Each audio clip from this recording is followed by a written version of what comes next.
Hey guys, Savage Recovery back for another video. How are my savages doing? If you guys aren't subscribed, do me a favor. If you want to support the channel, subscribe, hit the bell, get all my notifications. Hit a like, comment, share, help me out with the algorithm. If you guys aren't following me on Instagram, you can find me at savage_red_studios, where you can see all of my photography. And also I have a Facebook page and a Twitter. And you guys can check me out on Patreon. You guys can also check me out on the Cash App. Let's get into it. Story about Trump today. And this story comes out of the Daily Mail. The story is about Trump starting his own social media that's for conservatives. We're going to get into this article.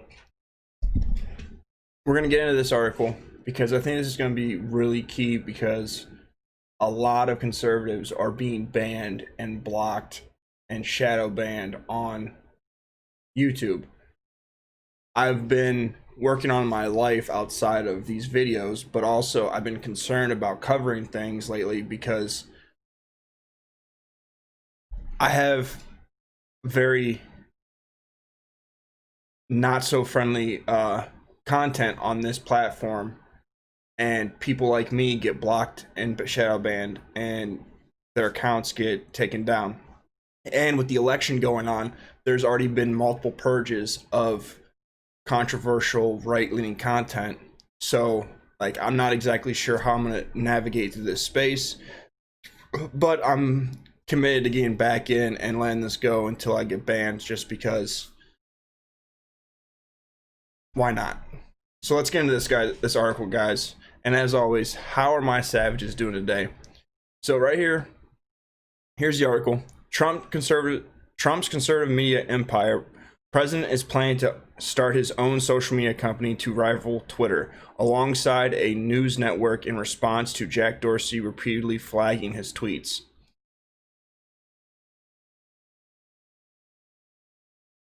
With his long-shot efforts to hang on for a second term dwindling, President Donald Trump is discussing with advisors a range of media ventures that could keep him in the spotlight ahead of the potential 2024 White House bid.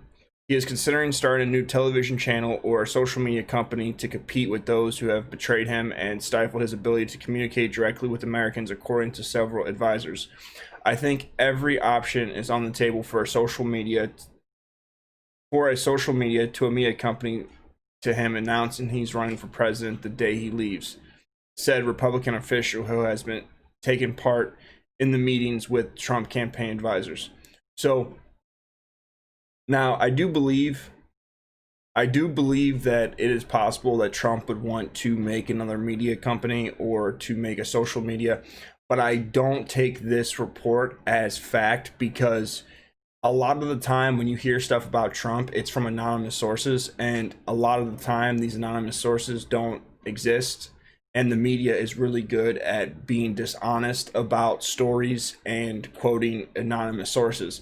So take this with a grain of salt, but I do think it would be important to combat Twitter, because Twitter is far left and blocks a lot of conservatives and does not follow the same guidelines with their rules for everybody. But let's keep going.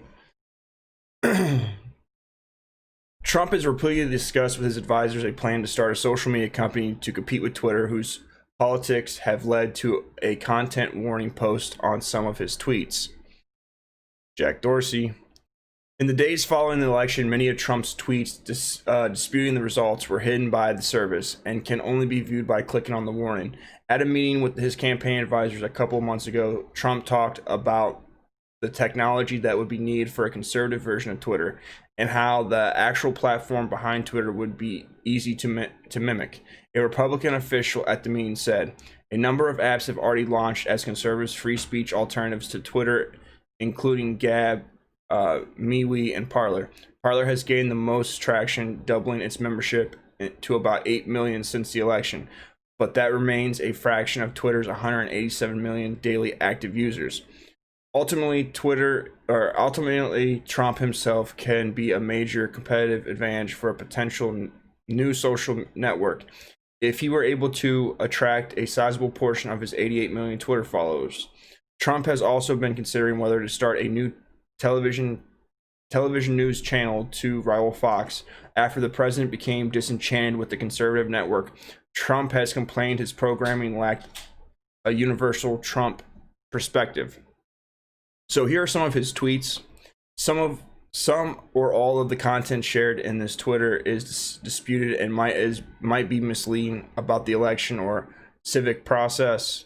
Some or all of the content shared. It's the same. It's the exact same tweet 4 times. I don't know why that is. He was described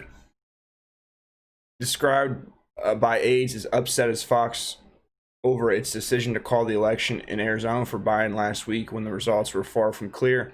On Thursday, Biden was projected to win Arizona and his 11 electoral votes after more than a week of voting counting from the November 3rd election.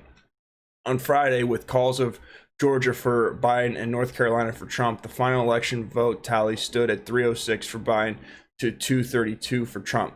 That's not accurate. The media called stuff before it was even called. The votes have not been certified. There are places that are doing recounts. So again, the media slant for Biden is apparent, and they called the election even before votes have been verified or votes were finished. But last week, Trump fumed against Fox News, claiming that the network's daytime ratings have completely collapsed. On the morning after the election, Fox News morning show Fox and Friends reported the highest rating in 22-year history. Later in the week, the network did lose ground to CNN in primetime as Biden moved into the lead into the election. Christopher Rudy, a Trump friend who is a CEO of Newsmax, a conservative TV news channel and website, said launching a rival news channel or streaming service would be difficult.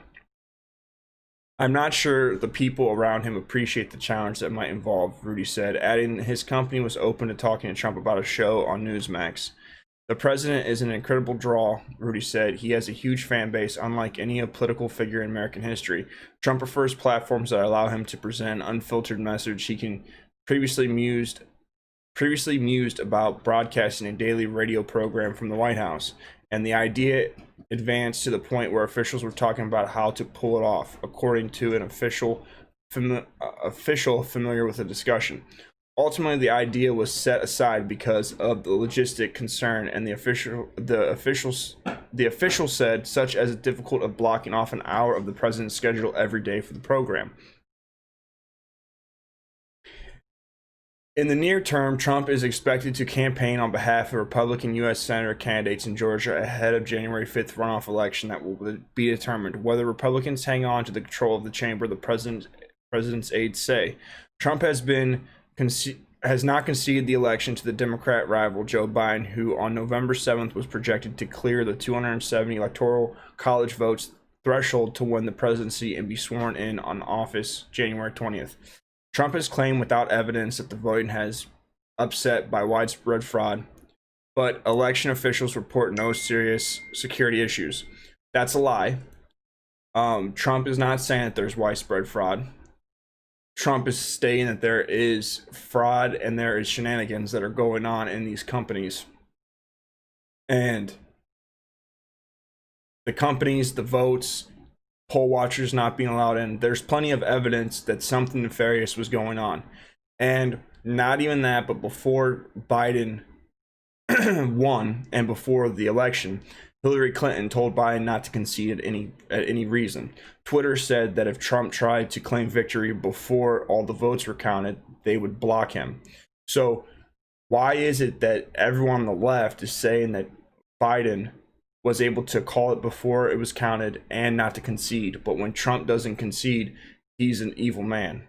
A clear double standard is being shown. But that's enough of the article. You pretty much get the idea. Honestly, at the end of the day, social media after Trump wins his election, because Trump is going to be president next year, you can hallmark this, put this on the history books. I'm calling it. Trump will win. It is a contested election. This is more than likely going to result from him being able to prove he had more votes and win those states, or it will not be able to have all the recounts and it'll be a contested election, and the Supreme Court will have it go to House delegates, and House delegates, the Republicans have more House delegates than the rest of the Democrats. So at the end of the day, it is more likely than not that Trump is going to be president. So that's just my prediction. Biden is a shill and a sellout, and he sold out to China, and China is a bunch of commies. And Biden took money from them, and now Biden wants to do national lockdown, which will cripple the economy. And if you go and look into anything about the reset, the Great Reset, it talked about this in an article around the time that the beer virus came out. So if you go and read this article, or you go and look into this, you'll go to see that Biden's platform is totally for the globalists. That's just my opinion, guys. Tell me what you guys think down in the comments. As always, stay savage.